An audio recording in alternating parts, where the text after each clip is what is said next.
Stop making these mistakes in English. On next Monday, let's discuss about it. I'm boring. Today I'm going to show you 5 of the most common mistakes in English and exactly how to correct them. I need to tell you about something incredible. I have created a brand new, completely free ebook. It changes everything. 35 common mistakes English learners make and how to fix them. This powerful ebook will help you fix some of the most common errors English learners make immediately. Inside, you will find everything from today's lesson, plus 30 more mistakes that my teaching team and I have seen again and again. And yes, for now, I'm offering it to you for free. Just sign up to my mailing list using the link in the description or scan the QR code now. I'll send it straight to your inbox.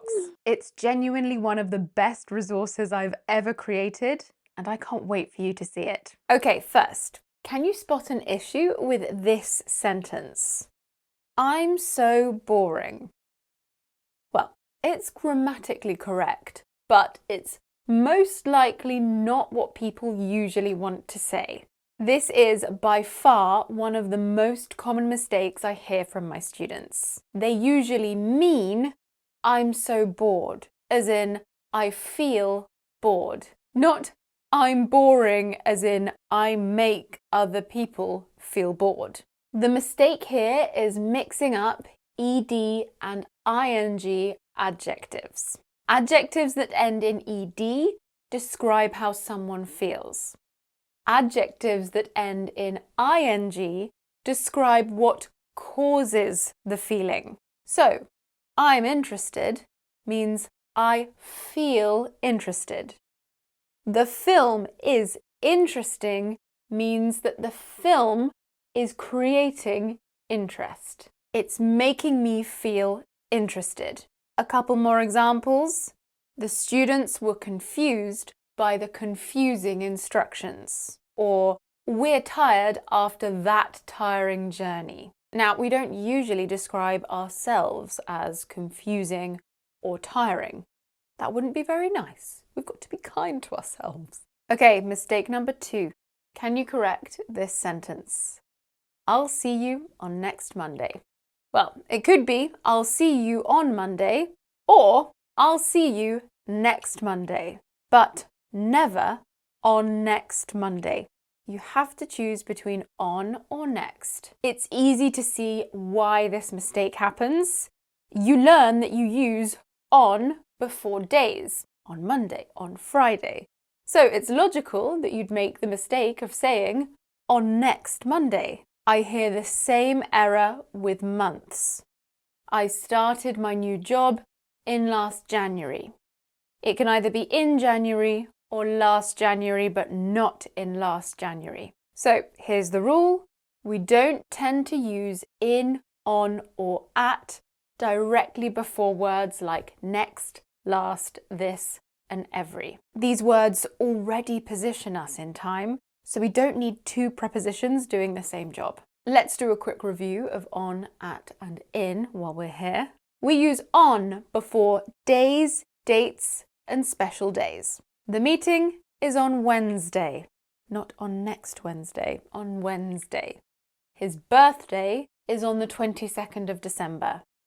We eat turkey on Christmas Day, not on every Christmas Day, on Christmas Day, or every Christmas Day. We use at with times, holiday periods, and specific moments.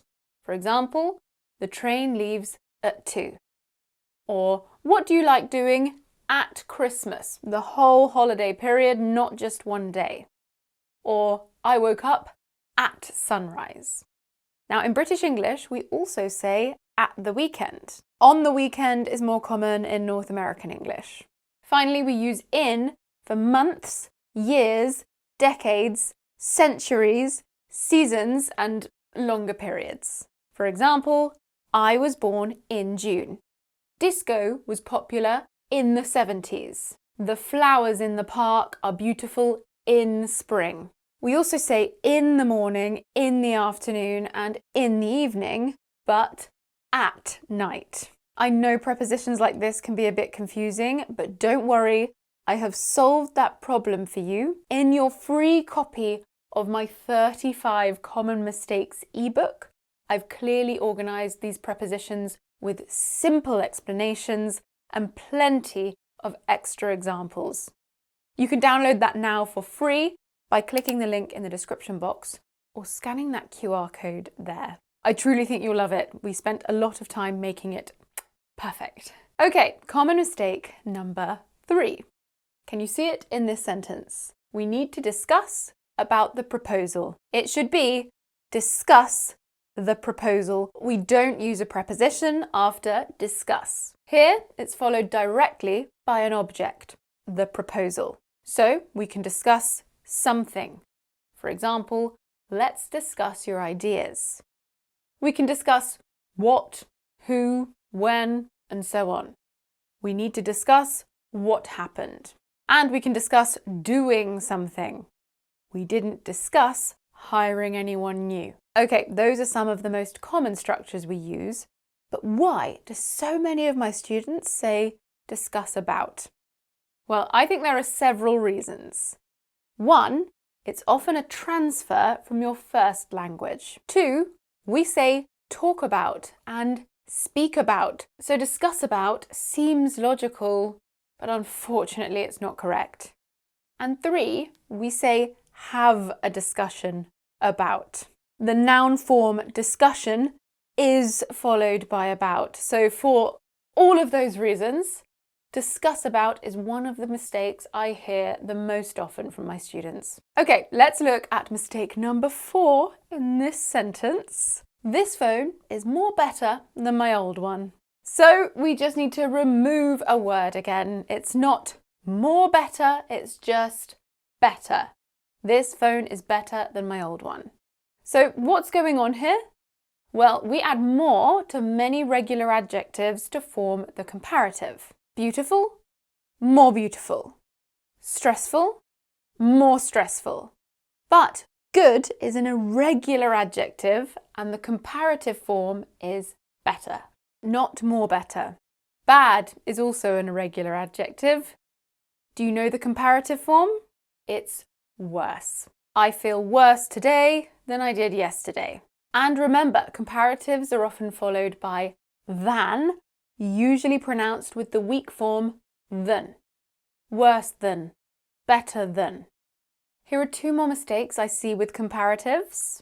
My brother's more old than me. We're more happier than before. So we should add er to 1-syllable adjectives and 2-syllable adjectives that end in y. So it should be older and happier without more. Okay, last mistake now. This is mistake number 5. Try to correct this sentence. I hadn't got time to buy him a present yesterday. The issue is with hadn't got. To talk about the past, we use had or didn't have. I didn't have time to buy him a present yesterday. Let's take a closer look. Have got is a present tense form used for possession, relationships, necessity, and so on. In British English, we can often use have or have got interchangeably in the present. Have got is slightly more informal and it's very common, particularly in speech. So we can say, I don't have a pen, or I haven't got a pen, or we have to go, or we've got to go. One more example. Do you have enough money? Have you got enough money? Have got isn't common in North American English. They tend to simply use have. Now, to talk about the past, both British and North American speakers use had or didn't have. Never had got, hadn't got, or didn't have got. Some correct examples. I didn't have a pen yesterday. We had to go. Did you have enough money? Okay, those were our 5 common mistakes. Now it is time to take the quiz. Correct the mistakes in these sentences. 1. I'm interesting in history. 2. See you on next weekend. 3. Let's discuss about what to do. 4, you look more happier today. And 5, I hadn't got enough money for a taxi. Pause the video now if you need time to think.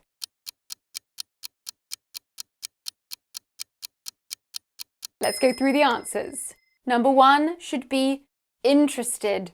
We use an adjective ending in ed to say how something makes us feel. History makes you feel interested because history is interesting. 2, we don't need on before next. You could say, see you on the weekend, which is common in North American English. In number 3, we need to delete about. We don't use a preposition after discuss. Number 4 should be, you look happier. Happier is the comparative form of happy, not more happier or more happy. And finally, it should be, I didn't have. We can't use have got in past tenses. So, how did you do? Let me know your score out of 5 and let me know which of those mistakes have you made in the past. Also, if you'd like to keep practicing, make sure you download your free copy of my amazing 35 Common Mistakes ebook. That's 30 more mistakes than the ones we've covered today, with quizzes, bonus explanations, more examples, and everything you need to make sure these and all the others finally stick. To download that, just click on the link in the description box or scan this QR code here. I will see you in the next lesson. Bye!